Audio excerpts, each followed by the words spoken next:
መለኮታዊ ክብር የተሰጣት የነጃሽ ውርስ የቢላል አገር የኡማ የመን ምድር ነች። ይህን ካርዳችን ዛሬው ሌላው ቀምቶ አግላይ ፖለቲካን እያወራ አግላይ አስተሳሰብን እየከተተ ለሷ እሱ ዘብ እንደሆነ ሲናገር በምናይበት አሳፋሪ ወቅት ላይ እኛ ሙስሊሞቹ እኛና ኢትዮጵያን መነጋገር ዳግም በእኛ ላይ ግዴታ ይሆናል። ኢትዮጵያ ያኔ እስልምናን በትክክል ስትቀበል ከመካ ውጭ ሳውዲ አረቢያ ውስጥ ያሉ ሀገራቶች እንኳን ክፍለ ሀገራቶች መዲናን ጨምሮ እስልምና የሚባል አያውቁትም ነበር።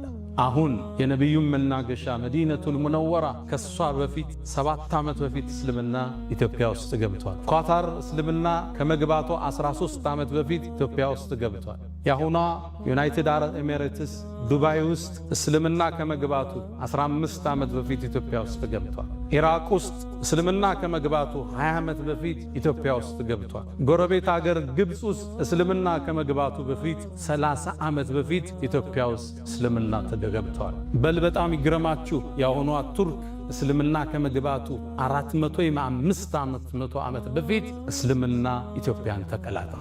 ልብ ብላችኋል? የነቢዩ ልጅ ያረፈችበት ምድር ኢትዮጵያ ጀነት ነቢዩን ዓለይሂ ሰላቱ ወሰላም በሶስተኛ ደረጃ ተከትሎ ይገባል የተባለው ዑስማን ብኑ አፋን መላእክት ከሱ ያፍራሉ የተባለለት ዑስማን ኢትዮጵያን ረግጧል። እነ ጃዕፈር ረግጠዋል። ነቢዩ ዓለይሂ ሰላቱ ወሰላም ከሩቅ ጥበቃ ያዘዙላት መለኮታዊ ክልከላ የተቸራት የተከበረች ሀገር ኢትዮጵያ። እሷ ውስጥ ፍትህ የማይዛነፍበት ንጉሥ አለ። እሷም የእውነት ምድር ነው የተባለች ምድር ኢትዮጵያ በርካታ ምሁራንን ያወጣች ልሂቃንን ያመረተች በርካታ ዑለሞችን ያወጣች በርካታ ኡስታዞችን የወለደች ማሐፀነ ለምለም ኢትዮጵያ። ልብ ብላችኋል? የነቢዩ ልጅ ያረፈችበት ምድር ኢትዮጵያ ጀነት ነቢዩን ዓለይሂ ሰላቱ ወሰላም በሶስተኛ ደረጃ ተከትሎ ይገባል የተባለው ዑስማን ብኑ አፋን መላእክት ከሱ ያፍራሉ የተባለለት ዑስማን ኢትዮጵያን ረግጧል። እነ ጃዕፈር ረግጠዋል። አሳዛኝ ሆኖ ትርክቱ ተበላሽቶ በቢላል ስም የሚጠራ ጎዳና ማጣታችን፣ በቢላል ስም የሚጠራ ሙዚየም ማጣታችን አሳዛኝ ነው። እንደ ሀገር እንደ መንግስት ማለት ነው። ኢትዮጵያ 31 ሰሃባዎች ከርሰ ምድሯ ውስጥ አጸደ ገላቸው አረፏል። 31 ሰሃባ እንደተቀበሩ ታውቃላችሁ? ይህን ታሪክ ማን ያወራል? በርካታ ሰሃባዎች እትብታቸው የተቀበረበት የተወለዱበት መሬት ነው ኢትዮጵያ። ለእኛ ኢትዮጵያ ቀላል። ይህን ታሪኳ ግን ዛሬ ተቀብሮ አግላይ ጸሐፊዎች ጽፈዋት ኢትዮጵያ የሆነ ቀለም እንድትዝ የሆኑ ሰዎች ውርስ ብቻ እንድትመስል አንዱ መጤ ሌላኛው ደግሞ ባለርስት ተደርጎ እንዲታሰብ ተደርጓል። አክሱምን ትመርጥና የሐረርን ግንብ ትረሳል። ላሊበላን ታነሳና ሶፍ ዑመር ዋሻን ትዘነጋለ። ሶፍ ዑመር ዋሻ በዓለም ዩኔስኮ የተመዘገበ ትልቅ ታሪካችን ግን ሶፍ ዑመር አሕመድ ስለሚባሉ የታሪክ ክፍል ታረጋቸው አልፈልግም። ሚኒሊክ ብለህ ታገዝፈውና ኢማም አሕመድ ሲመጣ ደግሞ ግራኝ የሚል ታፔላ ትሰጠዋል። በዚህ መልኩ ሀገራት እየተዘለለ እየተመረጠ የተወሰኑ ሰዎች ብቻ የሚታወሱበት ሌሎች የተደፈቁበት ሀገር መሰረት። ይሄ የታሪክ ትርክትና አስተሳሰብ ነው ዛሬ አክሱም ላይ ያሉ ወንድሞቻችንን መከራ እያበላቸው ያሉ። ሙስሊሞቹ እዛው ተወልደው ቋንቋቸው እዛው እትብታቸው እዛው ተቀብረው ዛሬ ለመቀበር 30 እና 50 ኪሎ ሜትር ከከተማዋ መውጣት ይጠበቅባቸው። ይሄ ትርክት ይሄን አስተሳሰብ ፈጥሮ አለፈ። ይሄ ቅድም ያወራሁት የታሪክ አጻጻፍ ሂጃብ እህቶቻችን ለብሰው እንዳይሰግዱ ስንክሳር ሆኗል። አሁን በየፖለቲካው ምህዳር የምታዩት ንግዱ ቦታ ላይ የምታዩት ክፍተቶች ሁሉ የዚህ አስተሳሰብ ውጤት ነው። ከፈሎ መጤ ከፈሎ ደግሞ ባላለ። እዚህ ሀገር ቀድሞ የገባው ማን ነው? ክርስትና ወይስ እስልምና? ከሰሜኑ አካባቢ ክርስትና ቀድሟል። አዲስ አበባን ይዞ ወደ ታች ደግሞ እስልምና ቀድሟል። ሚኒሊክ ግዛታቸውን አስፋፍተው ሐረርን ጅማን ከማቀፋቸው በፊት ጅማ እኮ እስላማዊ ሀገር ነች። ሀዲያ እኮ እስላማዊ ሀገር ነች። ሐረር እኮ እስላማዊ ሀገር ነች። የእስልምና የመገበያያ ሳንቲም ያላት ሀገር ነች። የራሷ ጦር ያላት ክፍለ ጦር ያላት ሀገር እኮ ነች። እሷን ስታቅፋት እስልምና ቀድሞ ነበር እዛ ውስጥ። ስለዚህ አዲሷ ኢትዮጵያ ውስጥ የሆነ ቦታ ላይ ቀድሞ ይገባል፣ የሆነ ቦታ ደግሞ ቀድሞ ሌላ ሃይማኖት ገብቷል። የሁለቱ ውህደት ነው። እንደ ድሮው አንዱ አንዱን ደፍቆ የሚኖርበት ታሪክ አክትሟል፣ ተቀብረዋል። አሁን ሁሉ ጋር አቅም አለ፣ ሁሉ ጋር ቁጥር አለ፣ ሁሉ ጋር ጉልበት አለ። አሁን የሚነሳው ክፍተት፣ አሁን የሚነሱ ግጭቶች እንደ ድሮ በቀላሉ የሚቆሙ አይደለም። ውድመቱ ከባድ ነው። የሚያዋጣን አንድ ነገር ብቻ፣ መደመር፣ መሰላሰል፣ መሰባጠር፣ አብሮ መጓዝ፣ መጣመር ብቻ። ተባብረን እንደግ ስትል የእናንተም የእኛም አገር ነው። ሁሉም እኩል ነፃነት አግኝቶ ሁሉም ቤተ እምነቱን ገንብቶ ሁሉም ሃይማኖቱን በነፃነት አድርጎ ከዛ በኋላ ያለውን በእውቀት እንደኛኝ ያና ሃይማኖት ከኔጋ በእውቀት አውርደን እውቀት ሲያሸንፍ አባል ይሆን።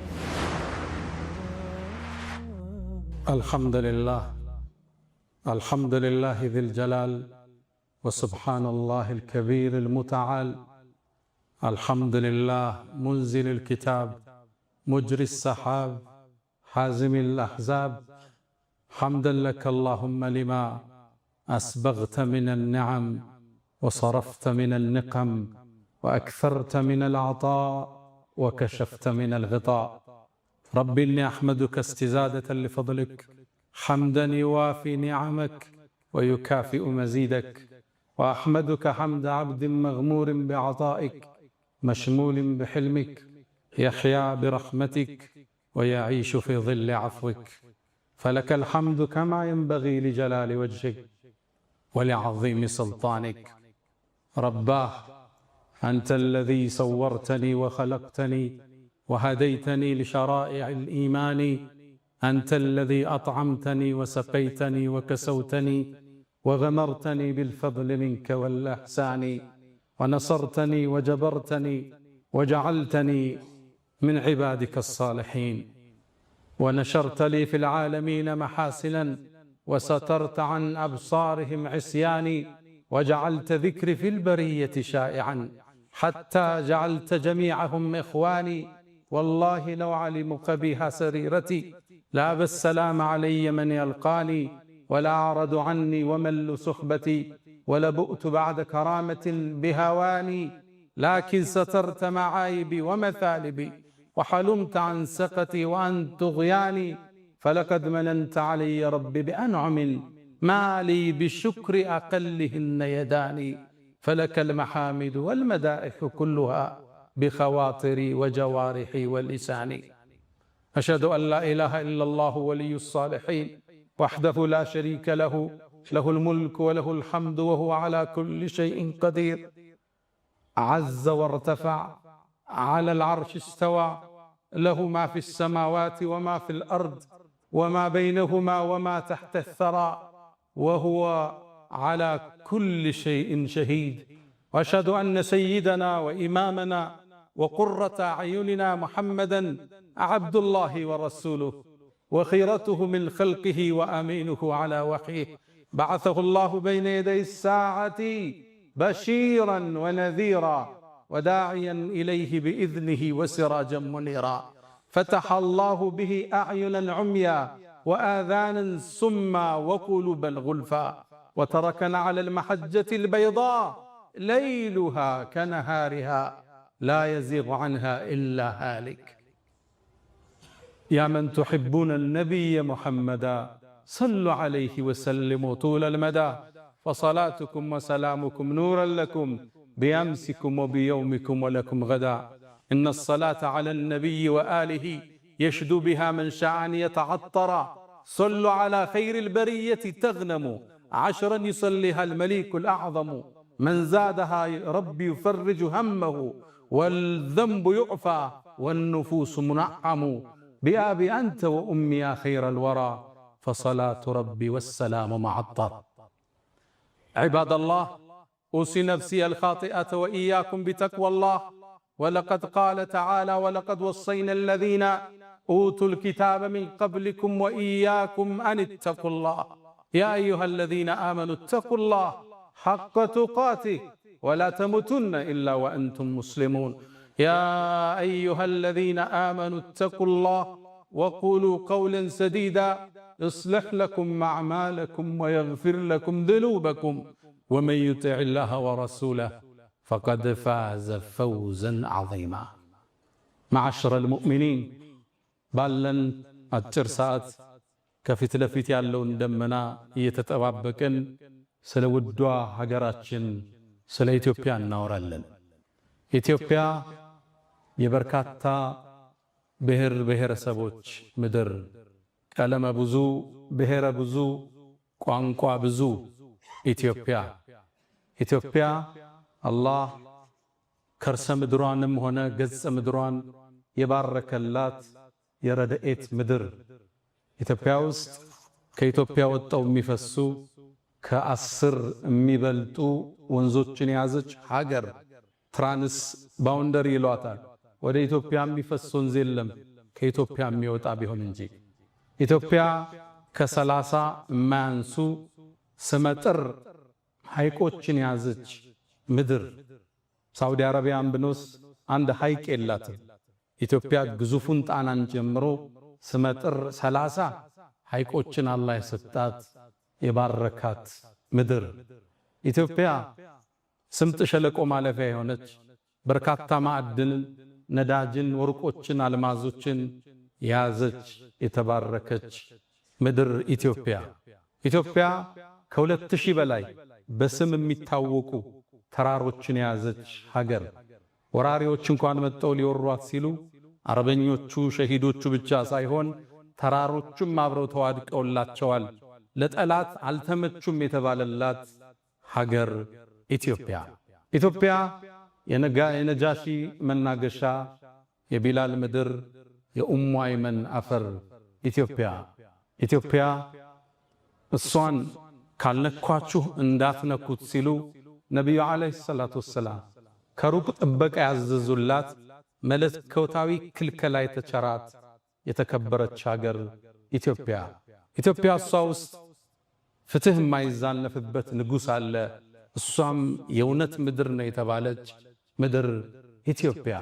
ኢትዮጵያ በርካታ ምሁራንን ያወጣች፣ ልሂቃንን ያመረተች፣ በርካታ ዑለሞችን ያወጣች፣ በርካታ ኡስታዞችን የወለደች ማኅፀነ ለምለም ኢትዮጵያ። ኢትዮጵያ አላህ ዘንድ የተለየ ቦታ ያላት የመጀመሪያው የስደት ምድር የቢላል አፈር ኢትዮጵያ። ይቺ ሀገር ለሌላው ዘፈን ማሻሻጫ ልትሆን ትችላለች፣ ለሌላኛው ደግሞ የፖለቲካ ፓርቲ ውድድር ማጣፈጫ ቅመም ልትሆን ትችላለች። ለኛ ግን መለኮታዊ ክብር የተሰጣት የነጃሺ ውርስ የቢላል አገር የኡሙ አይመን ምድር ነች። ይሄን ካርዳችን ዛሬው ሌላው ቀምቶ አግላይ ፖለቲካን እያወራ አግላይ አስተሳሰብን እየከተተ ለሷ እሱ ዘብ እንደሆነ ሲናገር በምናይበት አሳፋሪ ወቅት ላይ እኛ ሙስሊሞቹ እኛና ኢትዮጵያን መነጋገር ዳግም በእኛ ላይ ግዴታ ይሆናል። እንደምታውቁት ነቢዩ ዓለይሂ ሰላቱ ወሰላም የአብርሃምን መንገድ ለማስቀጠል፣ የሙሳን ፋና ለማስቀጠል፣ የኢየሱስን መንገድ ለማስቀጠል ጥሪውን ይዘው መካ ላይ ሲነሱ መካ ለሳቸው ምቹ አልነበረች። ባልደረቦቻቸው ወደ የት ይሸሹ? ነቢዩም ዓለይሂ ሰላቱ ወሰላም ከወሕይ ተነገራቸውና ወደ ዝች ምድር ወደ ኢትዮጵያ እንዲሰደዱ ሰሃባዎች ተወሰነ። ጃዕፈር እየመራቸው የመጀመሪያው ቅፍለት ወደ ዝች ሀገር ተመመ፣ ወደ ኢትዮጵያ። ኢትዮጵያ ያኔ እስልምናን በትክክል ስትቀበል ከመካ ውጭ ሳውዲ አረቢያ ውስጥ ያሉ ሀገራቶች እንኳን ክፍለ ሀገራቶች መዲናን ጨምሮ እስልምና የሚባል አያውቁትም ነበር። አሁን የነቢዩን መናገሻ መዲነቱል ሙነወራ ከሷ በፊት 7 ዓመት በፊት እስልምና ኢትዮጵያ ውስጥ ገብቷል። ኳታር እስልምና ከመግባቱ 13 ዓመት በፊት ኢትዮጵያ ውስጥ ገብቷል። ያሁኗ ዩናይትድ አረብ ኤሚሬትስ ዱባይ ውስጥ እስልምና ከመግባቱ 15 ዓመት በፊት ኢትዮጵያ ውስጥ ገብቷል።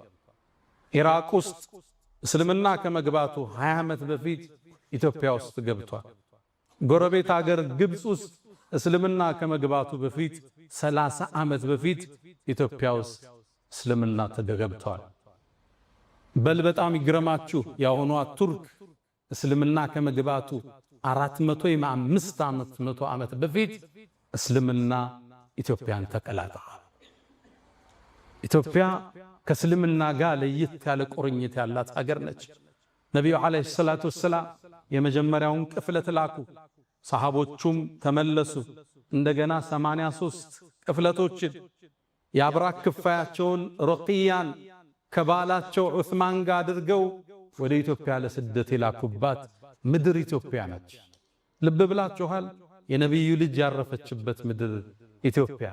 ጀነት ነቢዩን ዓለይሂ ሰላቱ ወሰላም በሶስተኛ ደረጃ ተከትሎ ይገባል የተባለው ዑስማን ብኑ አፋን መላእክት ከሱ ያፍራሉ የተባለለት ዑስማን ኢትዮጵያን ረግጧል።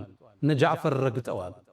ስለ ኢትዮጵያ ያለን ዕውቀት እጅግ ቁንጽልና ትንሽ ብቻ ነው። የነጃሺ ምድር ነች፣ ፍትሃዊ ንጉስ የእውነት ምድር ነች ኢትዮጵያ። ነጃሺ ሲታወስ የመጀመሪያ የሰለመው ንጉስ ማለት ነጃሺ።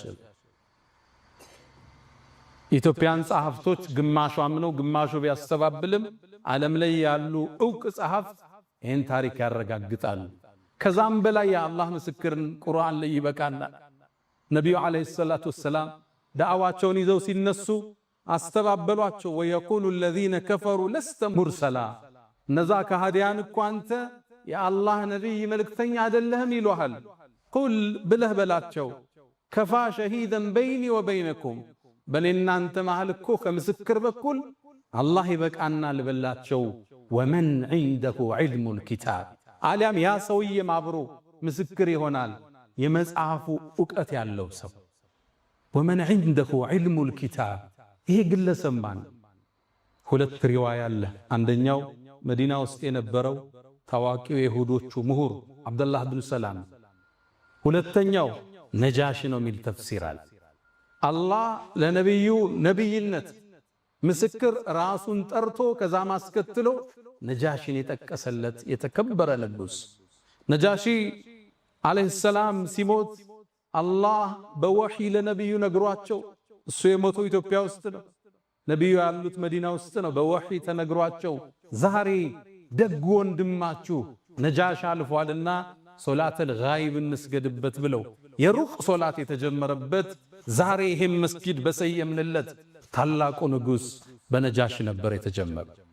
ሶላተል ጋይብ ሲሰገድ ስናይ ነጃሺ ዝች ምድር ላይ ይታወሳል። ፍትሃዊው ንጉስ፣ አሸናፊው ንጉስ፣ አማኙ ንጉስ ነጃሺ።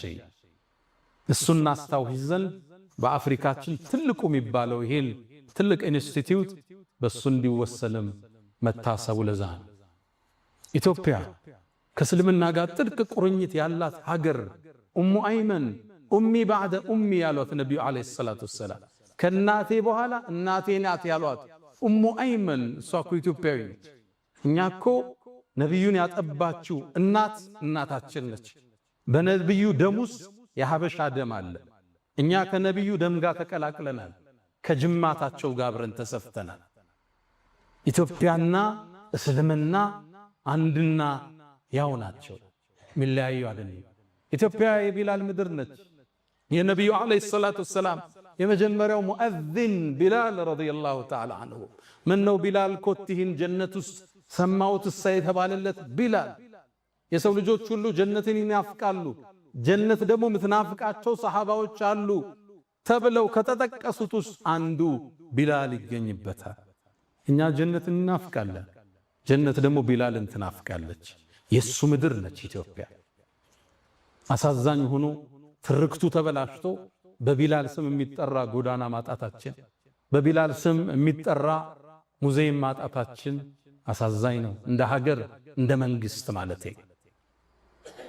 ቱርክ ውስጥ ብትሄዱ ከኛ በኋላ 400 500 ዓመት እስልምና የተቀበለው ቱርክ ውስጥ ካሏት 85,000 መስጊዶች ውስጥ በርካቶችን ቢላል ተብለው ተሰይመዋል። ቱርክ ውስጥ ሙአዚን ሆነ ስትመረቅ ሰልጥነ የቢላል ወራሽ የሚል ሰርቲፊኬት ይሰጣል። ኩዌት ውስጥ ብትሄዱ የቢላል ጎዳና የሚል ታገኛላችሁ። ሳውዲ አረቢያ ውስጥ ያልተወለደበት እቺ ምድር ትላልቅ ሰሃባዎችን የነቢዩን ባልደረቦችን ያመረተች ምድር ኢትዮጵያ። ኢትዮጵያ ለኛ ቀልድ አይደለች። ለሌላው ዘፈን ማሻሻጫ ነች፣ ሌላው ስልጣን ማጽኛ ነው፣ ለሌላው የፖለቲካ ካርድ መሳቢያ ነው። ለኛ ግን የነቢዩ አደራ ነች። እኛንን የመጀመሪያው አንሷሮቹ ሙሃጅርና አንሷር እንሰማለን። ከመካ ተሰደዱ ወደ መዲና ስደተኞች አሉ፣ ሙሃጅር አንሷር አሉ፣ ዲኑን የረዱ። እኛንን ግን የመጀመሪያው አንሷሮች ለዚህ የነቢዩ ሰሃባ ባልደረቦች የተቀበልን። ኢትዮጵያ 31 ሰሃባዎች ከርሰ ምድሯ ውስጥ አጸደገላቸው አረፏል። 31 ሰሃባ እንደተቀበሩ ታውቃላችሁ? ይህን ታሪክ ማን ያወራን? ቱርክ ውስጥ አንድ ሰሃባን የተቀበሩ ኢስታንቡል ጫፍ መግቢያ ላይ አቡ አዩብን አልአንሳሪ እዚህ ኹጥባ ላይ አንስተነዋል። ቱርኮቹ ይሄን አንድ ሰሃባ አገኘን ብለው ሱልጣን የሚል የነገስታት ማዕረግ ሰጠውት፣ ዘበኛ አስቀምጠውለት፣ መስጂድ ከጎን ሰርተው አሁን የሚጎበኝ የቱሪስት መስህብ አድርገዋለች። ቻይና ውስጥ ያለው አንድ ሰሃባ ነው። እሱ ግን ተካብዶ ኢንሳይክሎፒዲያ ውስጥ ታገኙታላችሁ። ኢትዮጵያ 31 ሰሃባዎች ያረፉባት ምድር ነች። በርካታ ሰሃባዎች እትብታቸው የተቀበረበት የተወለዱበት መሬት ነው ኢትዮጵያ። ለኛ ኢትዮጵያ ቀላል አይደለች። የነብዩ አደራ ነች። የነብዩ ሰሃባዎች አሻራ ያለበት ምድር ነች ኢትዮጵያ ስትባል። ለሌላው ቀልድ ማጫወቻ፣ ማላገጫ፣ ማዳመቂያ ሊሆን ይችላል። እኛ እንደሷ እንደራደረ መዝቻል። ለኛ ልዩ ሀገር ነች። የመሻይኾች ምድር ነች። የዑለማዎች ምድር ነች። በርካታ ዓሊሞችን ያፈለቀች ሀገር ነች ኢትዮጵያ። እቺ ምድር ከኛ ጋር ሲታወስ ትልቅ ቁርኝት አላት። ይህን ታሪኳ ግን ዛሬ ተቀብሮ አግላይ ጸሐፊዎች ጽፈዋት ኢትዮጵያ የሆነ ቀለም እንድትዝ የሆኑ ሰዎች ውርስ ብቻ እንድትመስል አንዱ መጤ ሌላኛው ደግሞ ባለርስት ተደርጎ እንዲታሰብ ተደርጓል። የዘመኑ ምሁራኖች የኢትዮጵያ ታሪክ እንዴት ተጠና ብለው 3 እርከኖችን ያወርዳሉ። አጋጣሚ ዩኒቨርሲቲው እጃቸው ላይ ገባና ሕገ መንግሥትን የማርቀቅ ዕድል እጃቸው ላይ ወደቀና ይችን አገር በወዟት ታሪኳን አጠፉት። ሌላውን አስጠግተው ከፈለውን አገለሉ። ታሪክ የሌላት እምታወዛግል ሰላሟ ሁሌም ስጋት ውስጥ ያለ አገር አደረጓት። አንዱን አገለው አንዱን አቀፉ። የተገለለው እኔስ ማለቱ ሁሌም አይቀር። ታሪክን ሲያጠኑ በ3 እርከን አጠኑት። የመጀመሪያው ሴሌክሽን ይሉታል፣ መምረጥ ታሪክ። ሁለተኛው ኦሚሽን፣ ሌላውን ታሪክ መደበቅ። መደበቅ ያልቻሉትን ደግሞ 3ኛው እርከን ዲሞናይዜሽን፣ ማጨላለም ይባላል። የመጀመሪያው ሴሌክሽን ትመርጣለህ። አክሱምን ትመርጥና የሐረርን ግንብ ትረሳለህ። ላሊበላን ታነሳና ሶፉመር ዋሻን ትዘነጋለህ። ሶፉመር ዋሻ በዓለም ዩኔስኮ የተመዘገበ ትልቅ ታሪካችን ግን ሶፉመር አህመድ ስለሚባሉ የታሪክ ክፍል ልታረጋቸው አልፈለግ። በርካታ ዑለማዎች የወጡበት ያ ዋሻ ዓሊሞች የፈለቁበት ነው። በበርካታ ቋንቋ ኪታቦች የተቀራበት ዋሻ ነው። ግን የታሪክ ፓርት ልታረገው አልፈለግ። እሱ ዘለኸው አልፋ ልትዘለው ደግሞ ያልቻልከውን ታጨላለመዋለህ። ዲሞናይዜሽን ሚኒሊክ ብለህ ታገዝፈውና ኢማም አህመድ ሲመጣ ደግሞ ግራኝ የሚል ታፔላ ትሰጠዋል። በዚህ መልኩ ሀገር አትሰራ። ታሪክ 3 ነገሮች ላይ ይነጥራል። የመጀመሪያ ሂስቶሪካል ፊገር ይባላል። ግለሰቦች አሉ የሚታወቁ የሚነሱ። ሁለተኛው ሂስቶሪካል ኢቨንት አለ፣ የተከሰተ ክስተት አለ እንደ አድዋ አይነት እንደ ሌሎች። ሶስተኛው ሂስቶሪካል ፔሪድ አለ፣ ጊዜ አለ። ሶስቱም ግን ቅድም ባልኳቸው የምርጫ ዘይቤ ተመርጦ የኢትዮጵያ ታሪክ ምንድነው ስትል እየተዘለለ እየተመረጠ የተወሰኑ ሰዎች ብቻ የሚታወሱበት ሌሎች የተደፈቁበት ሀገር መሰረት። ይሄ የታሪክ ትርክትና አስተሳሰብ ነው ዛሬ አክሱም ላይ ያሉ ወንድሞቻችንን መከራ እያበላቸው ያለ። አክሱም የኢትዮጵያ ክፍል ነች። መጀመሪያ እስልምናን የተቀበለ ምድር ነው። ሙስሊሞቹ እዛው ተወልደው ቋንቋቸው እዛው እትብታቸው እዛው ተቀብረው ዛሬ ለመቀበር 30 እና 50 ኪሎ ሜትር ከከተማዋ መውጣት ይጠበቅባቸው። ለምን ስትላቸው አክሱም ዳግማዊ ኢየሩሳሌም ነች ይለዋል። እሺ ኢየሩሳሌም እስራኤል ውስጥ መስጂድ አለ፣ ሙስሊሞች አሉ፣ ሙስሊሞች ይከበራሉ ዋናው ቦታ ላይ። እዚህ ለምን ከለከልካቸው? ሕገ መንግሥቱ የሃይማኖት ነፃነትን አውጇል። አንተ ለምን ነፈካቸው? አክሱም ውስጥ መጠጥ ቤቶች አሉ፣ ሺሻ ቤቶች አሉ፣ ይጠጣል፣ ይጨሳል።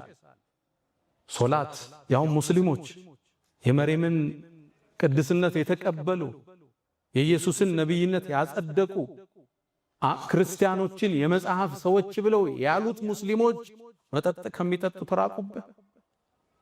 ምናልባት በዚህ አጋጣሚ ክቡር ጠቅላይ ሚኒስትርን ለተናገሩት ንግግር አመሰግናለሁ።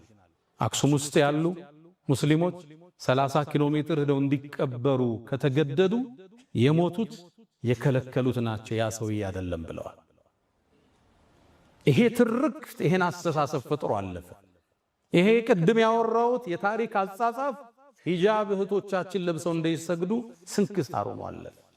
አሁን በየፖለቲካው ምህዳር የምታዩት ንግዱ ቦታ ላይ የምታዩት ክፍተቶች ሁሉ የዚህ አስተሳሰብ ውጤት ነው። ከፈሎ መጤ ከፈሎ ደግሞ ባላገር። እሺ እንስማማ ብለህ ጠይቅ። እዚህ ሀገር ቀድሞ የገባው ማን ነው? ክርስትና ወይስ እስልምና? ከሰሜኑ አካባቢ ክርስትና ቀድሟል። አዲስ አበባን ይዞ ወደ ታች ደግሞ እስልምና ቀድሟል። ምኒልክ ግዛታቸውን አስፋፍተው ሐረርን፣ ጅማን ከማቀፋቸው በፊት ጅማ እኮ እስላማዊ ሀገር ነች። ሀዲያ እኮ እስላማዊ ሀገር ነች። ሐረር እኮ እስላማዊ ሀገር ነች። የእስልምና የመገበያያ ሳንቲም ያላት ሀገር ነች። የራሷ ጦር ያላት ክፍለ ጦር ያላት ሀገር እኮ ነች። እሷን ስታቅፋት እስልምና ቀድሞ ነበር እዛ ውስጥ። ስለዚህ አዲሷ ኢትዮጵያ ውስጥ የሆነ ቦታ ላይ ቀድሞ ይገባል፣ የሆነ ቦታ ደግሞ ቀድሞ ሌላ ሃይማኖት ገብቷል።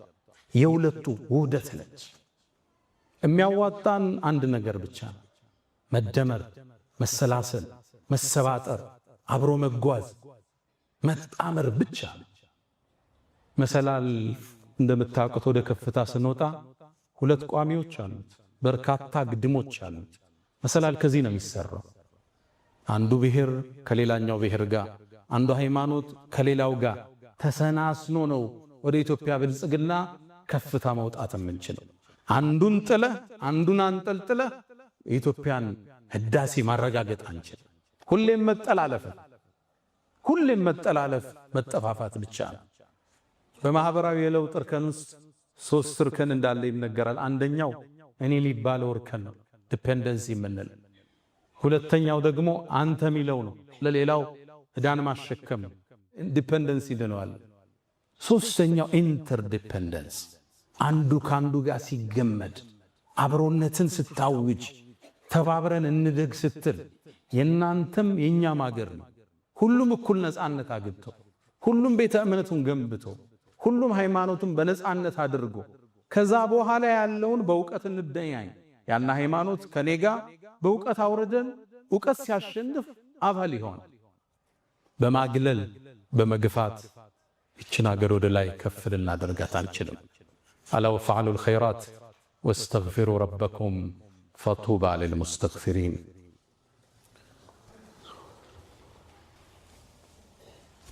አልሐምዱሊላሂ አላ ኢሕሳኒህ ወሽክሩ ለሁ አላ ተፈዱሊህ ወምትናኒህ ወላ ኢላሃ ኢለላህ ተዕዚመን ሊሻኒህ ወሰለላሁ ወሰለመ ወባረከ አላ ረሱሊህ ወኢኽዋኒህ።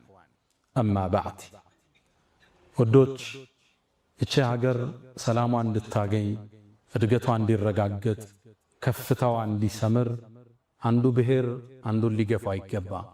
አንዱ ሃይማኖት ከሌላው ነኝ በላይ ነኝ ብሎ ሊያውጅ አይገባ። በአብሮነት ሁሉም እኩል ተሳትፎ፣ ሁሉም ታቅፎ፣ ሁሉም ነፃነት ተሰጥቶት ከሄደ ይቺ ሀገር ከፍ ትላለች። እንደ ድሮ አንዱ አንዱን ደፍቆ የሚኖርበት ታሪክ አክትሟል፣ ተቀብረዋል። አሁን ሁሉ ጋር አቅም አለ፣ ሁሉ ጋር ቁጥር አለ፣ ሁሉ ጋር ጉልበት አለ።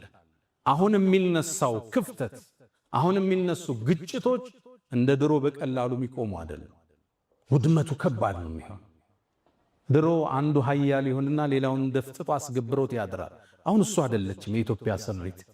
ሁሉም አቅም መስርቷል። እንደ ድሮ ልደፍቀዋቸው ኢትዮጵያን ወደ ማትወጣበት ቀውስ ውስጥ ነው ከተናት የምናልፈው።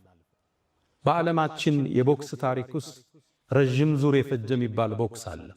በ1893 የተካሄደ 7 ሰዓት ነው የፈጀ። 110 ዙር ነው የተፋለሙት። ፎቶዎችን ብታያቸው ሁለቱም ደም ለብሰዋል፣ አሸናፊውም ተሸናፊ። እንዲህ አይነት ዙር ነው ኢትዮጵያ ውስጥ የሚከሰተው። አንዱ አንዱን ቶሎ ደፍጥጦት ደፍቆት የሚቆም ፍልም አይደለም ይሆናል።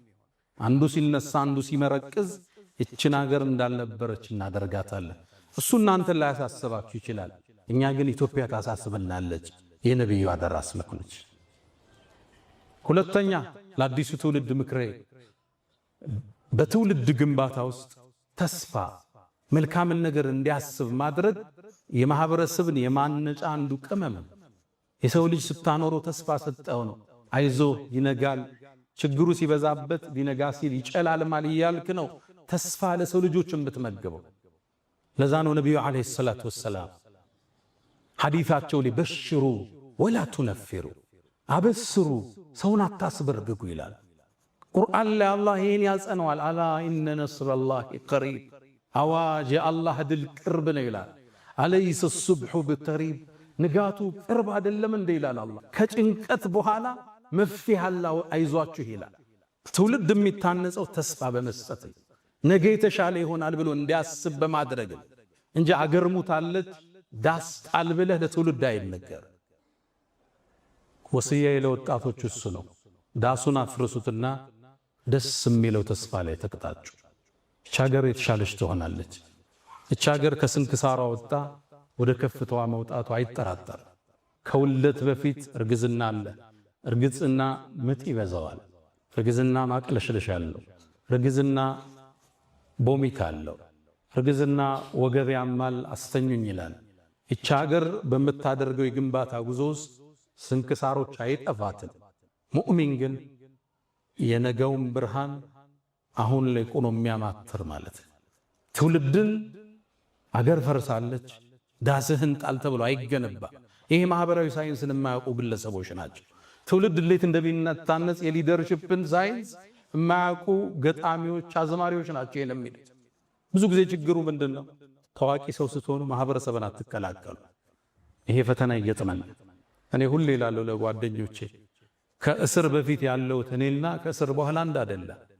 እስር ቤት ውስጥ ስትገባ ሁሉም ብሔር ስታገኝ ዱርዬውን፣ ባለሀብቱን፣ ኦሮሞውን፣ አማራውን፣ ጉራጌውን አብረህ ስትኖር ስትበላ የኖረኝ ስዕል ግንዛቤላ ከዛ በፊት የነበረኝ አንድ አይደለም። ስትቀላቀለው ማህበረሰቡን በትክክል እቺ ምድር ታውቃታለህ፣ ኢትዮጵያን ትረዳታለህ። ኢትዮጵያ የነብዩ የኛ አደራ ነች። ኢትዮጵያን መጠበቅ፣ ሰላሟን መጠበቅ፣ የጉርብትናን ሐቅ መጠበቅ፣ ለዚች ሀገር እድገት ቅድሚያ ተሰላፊ መሆን የነብዩን አደራ ከመጠበቅ ነው። ኢትዮጵያን ካልነኳችሁ አትንኳት። እሷ የእውነት ምድር ነች። እሷም ውስጥ ሰው የማይበደልበት ፍትሃዊ ንጉሥ አለ። እንድች የተባለች ምድር የለችም ዓለም ላይ። ኢትዮጵያ የነብዩ አደራ፣ የሰሃቦቹ ውርስ፣ እትብታቸውም አጸደ ቀላቸውም ያረፈችባት ታላቅ ምድር ኢትዮጵያ። እኛ አንድ ከሆነ ከተሰባጠርን፣ ከተግባባን ይችን ሀገር ወደ ከፍታ ማውጣታችን የሚቀር አይደለም።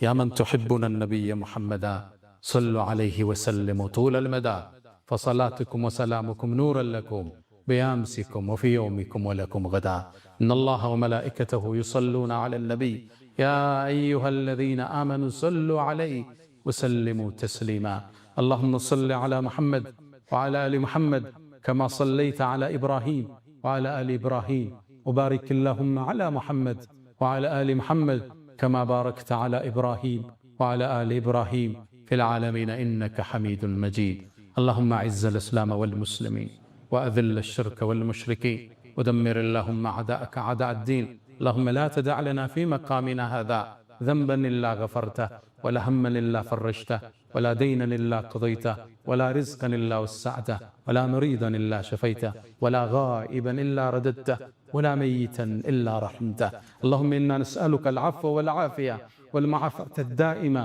في الدين والدنيا والآخرة اللهم إنا نعوذ بك من زوال نعمتك وتحول عافيتك وفجاءة نقمتك وجميع سخطك يا أرحم الراحمين اللهم ربنا آتنا في الدنيا حسنة وفي الآخرة حسنة وقنا عذاب النار ألا فأقم الصلاة.